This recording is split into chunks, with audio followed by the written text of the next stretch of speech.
It's the continual aspect of faith. Faith is not saving unless it goes on believing. That's such an important part of saving faith. I read a book by a well-known preacher in London which said, if you believe for 2 minutes during your life, you'll finish up in heaven. All you need is 2 minutes faith.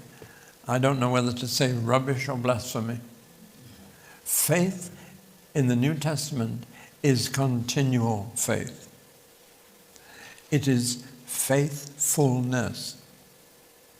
Indeed, in the Greek language and the Hebrew of the Old Testament, faith and faithfulness are the same word. And it's the same thing. Faith needs to be faithful if it's to be saving. Believing today and not believing tomorrow is no good. It won't help you. It needs to be continual. So much so that in the Greek language there are 2 kinds of tense of verb. There is what's called the aorist tense, and when that's used it means once only. And there is the present continuous tense, which means to go on doing something. Now, in English, we have a rather more subtle way of distinguishing between a thing that you do once and a thing that you go on doing. We end a verb with S if it's continuous, and with D if it's one-off. You ever notice that?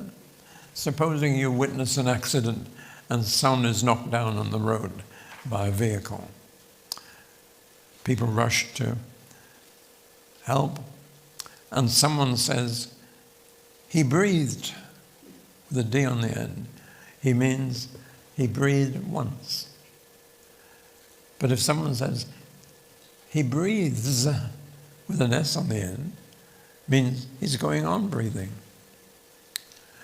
We usually say, he is breathing for that.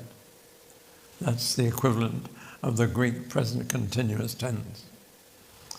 Now, unfortunately, since we're not familiar with Greek, most of us, and we don't notice whether it's a D or an S at the end, we don't get the message. Take John 3:16. Everybody knows that verse, every Christian. And yet, did you ever notice that the word believe has an S at the end and not a D? It's not whoever believed in Jesus has eternal life, but whoever believes in Jesus. That's terribly important, because the verbs of John 3:16 are divided up between one-off verbs, that something happens only once, and present continuous verbs, which means to go on doing it. Let me translate that verse for you properly, and it'll be a shock. For God so loved, one off, means he loved once.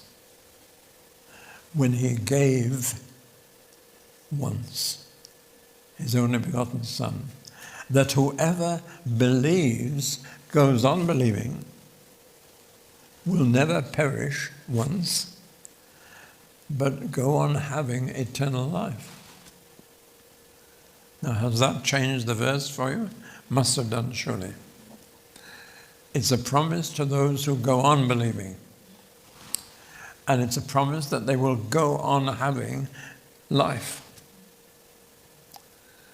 Now, I used to think that eternal life was a package that was given to you once only, and you had it then for the rest of your existence.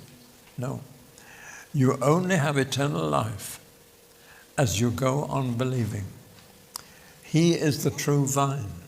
If you go on abiding in him, you will go on having life. Branches don't have life in themselves, and I'm just a branch. He is the vine.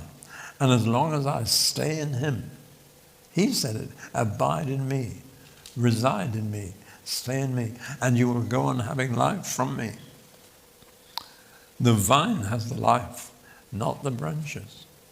And he went on to say that if a branch doesn't produce fruit, he will cut it off, and it will wither and die and be thrown into the fire.